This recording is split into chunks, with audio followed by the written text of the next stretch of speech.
आज आपण CTT paper क्रमांक 1 पहिली ते 5वीसाठी जो पेपर झालेला आहे त्यामध्ये बालविकास व शिक्षाशास्त्र प्रश्नांविषयी चर्चा करू. कोणते उत्तर बरोबर आहे ते आपण आता पाहू. तर पहिला प्रश्न होता, एक खेल क्रिया के दौरान चोट लगने पर रोहन रोने लगा.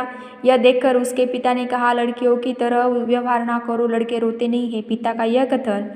याचं उत्तर आहे 1 क्रमांकाचं लैंगिक रूढ़िवादिताओं को दर्शाता है. दूसरा प्रश्न, एक प्रगतिशील कक्षा में अध्यापक को अटल अभ्यासक्रम का पालन करना चाहिए. विद्यार्थियों के प्रतिस्पर्धा पर बल देना चाहिए. ज्ञान की संरचना के लिए प्रचुर मौके प्रदान करने चाहिए. विद्यार्थियों को उनके अकादमी अंकों के आधार पर नामांकित करना चाहिए. त्याचं उत्तर आहे पर्याय क्रमांक 3, ज्ञान की संरचना के लिए प्रचुर मौके प्रदान करने चाहिए. प्रश्न क्रमांक 3, एक गतिविधि के दौरान छात्रों को संघर्ष करते देख एक अध्यापिका बच्चों को संकेत और इशारे जैसे क्यों, क्या, क्यों, कैसे प्रदान करने का फैसला लेती है. वायगोत्स्की के अनुसार, सिद्धांत के अनुसार अध्यापिका की यह योजना पर्याय क्रमांक 2, अधिगमन के लिए पाठ आधारभूत संरचना का काम करेगी. 2 नंबरचं उत्तर आहे. प्रश्न 4, बच्चों के सामाजिकरण के संदर्भ में निम्न में से कौन सा कथन सही है. त्याचं उत्तर आहे पर्याय क्रमांक 1, विद्यालय सामाजिकरण का एक द्वितीय कारक है और परिवार सामाजिकरण का एक प्राथमिक कारक. प्रश्न 5, बहुबुद्धि का सिद्धांत जोर देता है कि बुद्धिमत्ता के विभिन्न दशाएं हैं. पर्याय क्रमांक 3. 6 नंबरचा प्रश्न होता, लॉरेंस कोहलबर्ग के सिद्धांत के अनुसार किसी कार्य को इसलिए करना क्योंकि दूसरे इसे स्वीकृति देते हैं नैतिक विकास के डाइजेस्ट चरण को दर्शाता है, प्रथागत चरण को दर्शाता है. प्रश्न 7, लेव वायगोत्स्की का सामाजिक सांस्कृतिक परिप्रेक्ष्य अधिगमन प्रक्रिया में डाइजेस्ट के महत्व पर जोर देता है. याचं उत्तर आहे पर्याय क्रमांक 1, सांस्कृतिक उपकरणों पर जोर देता है. प्रश्न 8, जीन पियाजे अपने संज्ञानात्मक विकास के सिद्धांत में संज्ञानात्मक संरचनाओं को डाइजेस्ट के रूप में वर्णित करता है. याचं उत्तर पर्याय क्रमांक 4, स्कीमा मनोबंध.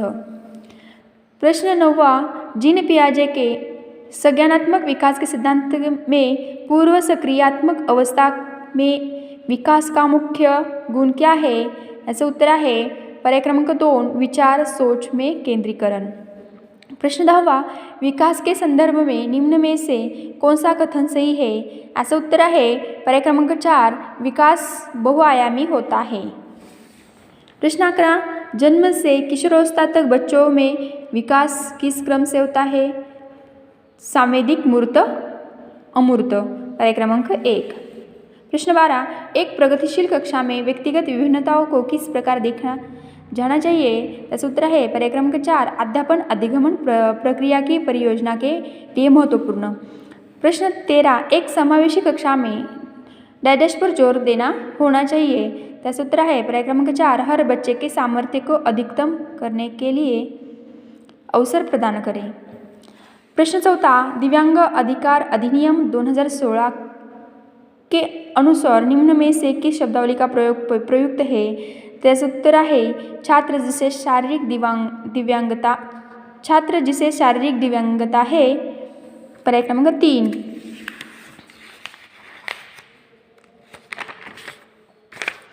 प्रश्न 15, अधिगमन कठिनाइयों से जूझते छात्रों की जरूरतों को संबोधित करने के लिए एक अध्यापक को क्या नहीं करना चाहिए.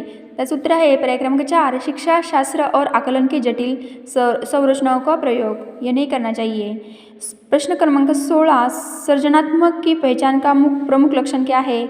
अपसारी चिंतन. पर्याय क्रमांक 2. विविध पृष्ठभूमियों के अधिगमनकर्ताओं को संबोधित करने हेतु एक अध्यापक को विविध विन्यासों के उदाहरण लेने चाहिए. पर्याय क्रमांक 2. प्रश्न 18, समस्या समाधान क्षमताओं को किस प्रकार सुसाध्य किया जा सकता है. त्याचं उत्तर आहे पर्याय क्रमांक 1, लगातार अभ्यास और कार्यान्वयन पर जोर देकर. प्रश्न 19, अधिगमन की अभिप्रेरणा को किस प्रकार कायम रखा जा सकता है. त्याचं उत्तर आहे प्रवीणता अभिमुखी लक्ष्यों पर जोर देकर.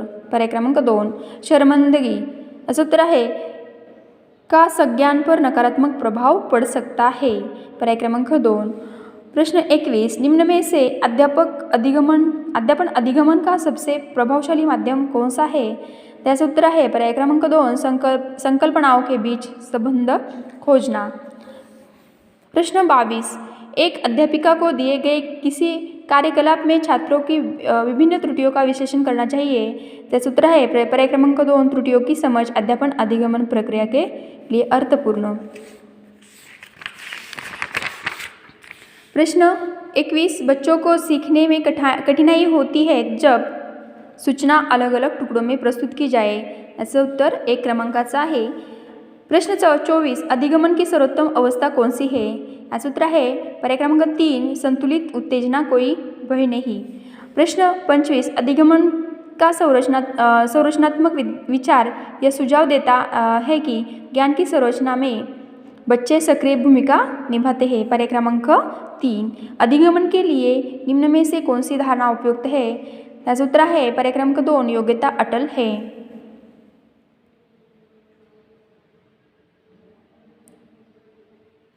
याचं उत्तर आहे प्रश्न 26, अधिगमन के लिए निम्न में से कौन सी धारणा उपयुक्त है? त्याचं पर्याय क्रमांक 1, योग्यता सुधार्य कार्य। योग्यता सुधार्य कार्य। निम्न में से कौन सी परिपाटी विद्यार्थियों में संकल्पनात्मक समझ में बढ़ोतरी करने में सहायक है? पर्याय क्रमांक 4, अन्वेषण और संवाद। प्रश्न 28, एक कार्य के दौरान साइना स्वयं से बात कर रही है कि वह कार्य पर किस प्रकार प्रगति कर सकती है। लेव वाइगोत्स्की के भाषा और चिंतन सोच के बारे में दिए गए विचारों के अनुसार इस तरह का व्यक्तिगत वाक्य क्या दर्शाता है? स्वनियमन। पर्याय क्रमांक 2, स्वनियमन उत्तर है। प्रश्न 29, मूल्यांकन पद्धतियों का लक्ष्य होना चाहिए। ऐसा उत्तर है विद्यार्थियों की जरूरतों एवं आवश्यकताओं की पहचान करना। प्रश्न 30, बच्चों के विकास की व्यक्तिगत विभिन्नताओं को किस प्रतिरूपित किया जा सकता है? ऐसा उत्तर है पर्याय क्रमांक 4, आनुवंशिकता एवं पर्यावरण की पारस्परिकता पर जोर देना। इसे बच्चों का व्यक्तिगत विकास हो सकता है। पर्याय क्रमांक 4।